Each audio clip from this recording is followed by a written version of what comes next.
Let's learn about the different properties of different tools. So first one we have is screen. It has three properties. It's ID, background color and image. So background color is if you want to put any color of your choice, then you can select it by moving these sliders and then select any color of your choice and click on it.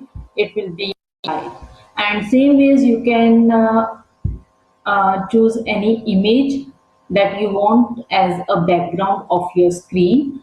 We have uploaded a video regarding this and its link will be shared in the description. You can check it how we can upload an image in your app. Next one we have is button. So its properties are, second one is text. So this text property is whatever the text you want to display on your button. So right now it's button only. Let's change it to sum of numbers I'm writing. Okay, then is width, height. So you can increase or decrease height or width and by clicking on these arrow buttons. Then is X and Y position, which tells the X tells about the horizontal position of your button and Y tells the vertical position of your button on screen. So where your button is on screen, so it's X and Y, horizontal and vertical position that you can check from these values, and you can even increase or decrease these values. Now is the text color. Right now the text is in white color, and then you can, if you want to change, you can change it similar way as we did in how we can change the background color of the screen. Same as the background color option is here. Again, you can change it and you can choose any color of your choice. Font family is the kind of font that you want. So there is a list of fonts that you can select from. Then is the font size. So you can increase or decrease the font of the text that you have written on your button. Next one is text alignment. So there are four options. Left is to will shift the text to the left side, right will shift to it to the right side, and center will keep the text at the center, and justify will add the space between the both edges of the line to align the text at the both the sides. Then is image. So you can even put image as a background on your button. Then is border width. So right now its width is 1 only, so let's increase it to make it clear. See, now its width is increased. Same as its color can be changed. Then is the border radius. Border radius, again you can increase or decrease. So if you increase it, it will become more curved. Then is the hidden property. If you don't want to write a code to hide your button, so simply click on this property. Your button will be now in hidden form. So if you want to hide your button, just click on hidden property. Next one is input text. So the properties of input text are almost same as we have discussed in button, and the second property, that is placeholder, is different because this text input is a holder which holds the input or the output according to the program. Next one is label. Again, almost all same properties it has, just text, its width, X and Y position, background color, border colors, and radius and hidden property. Then is drop down.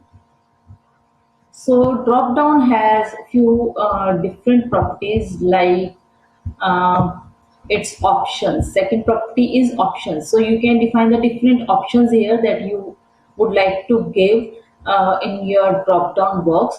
And next is the index property. So 0 index is given to the first option and 1 is given to the second option. Now see, it's 1 index, so option is 2, and if no option is selected, So right now there is no option is selected here, so index is -1. Okay, next all the properties are same here. So in background color, font family that you can change, border color, its radius and hidden property. Next we have is radio button, and radio button has its second property as group ID. So you can group the radio buttons into different groups. That's why this property is here to group the radio buttons. So its first radio button we are using here. So its group ID is radio underscore group 1. So this is the first group. Again, same width, you can increase its width or its height, and same its x and y position. You can change the position or horizontal or the vertical position of your button.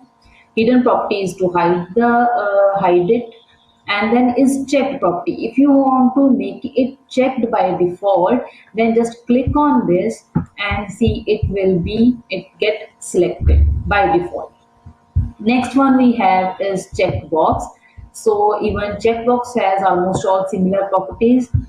Again, same hidden and checked. If you want to make this checkbox by default as checked, then click on this checked option. It will be checked by default. Then we have image. Okay, we can select any image that we would like to display. So like I have selected this one. Next is fit image. So it again has 4 options. Let's see how the image is, its setting will be changed by selecting these options. Right now the contain option is selected, and then is fill. So it will it will fill the entire space. Then is cover. So here it will maintain its size according to the ratio by filling the element. Then is contain. So it will maintain its ratio, and then the content is scaled according to the size of the image. Last one is none. So it's not going to resize the image. Image will be displayed in its original size. So right now, if you can have noticed it, image is it's not resized. It's displayed as it was. Then is the border width, border color, radius, and hidden. All properties are same as we have discussed in other case of other buttons. Next is the canvas. So again, same width, height, and x and y position properties it has.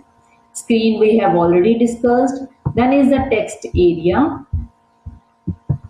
So text area has second property as text. So you can define multiple line text here that you want to display. So you are creating an app where you are displaying information regarding anything, any object, and you're writing multiple lines about it. Then if you want to make your text you don't want it to change during the runtime of your app, then you can make it read only by clicking on this checkbox. So if you click on this checkbox, the text, whatever you will write in the text property, that user can't change while using the app.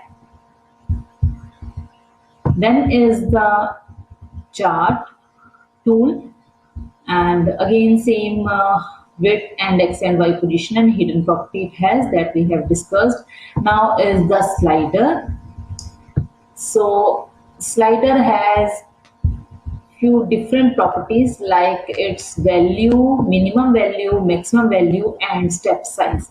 So value means where the slider cursor should be at the starting. Right now it's at the 50th position when our minimum value is 0. So its minimum value here it's 0, and its maximum value of this slider is 100. And step size means after the first value, second value should be what it should be. It should be increased by 1. So step size is 1. So first value 0, second will be 1, then 2, 3, 4, and so on. If you want to increase the step size or increase the maximum or the minimum values, that you also can change. If you want to make the cursor at the starting point, simply just write 0 here. Now if you have noticed, it's at the starting position. If you want to shift it at the extreme right side, then make it 100, or the make it equals to the maximum value that you have given for your slider. So step size is 6. That means if first value is 0, then next one should be 6, then 12, then 18, and so on. Okay. So the last one we have here is photo select. So again, all same properties it has, and the different one is here is icon color. Right now it's white. So here photo icon is there, camera icon is there, so that you can change its color by clicking on this box and select any color of your choice. See, now it's of red color. Even you can change the size of this icon by clicking on these arrows. Either you can increase or you can decrease the size of the icon. Rest all properties are same. So these were the properties of the different tools that you can change to modify your programs.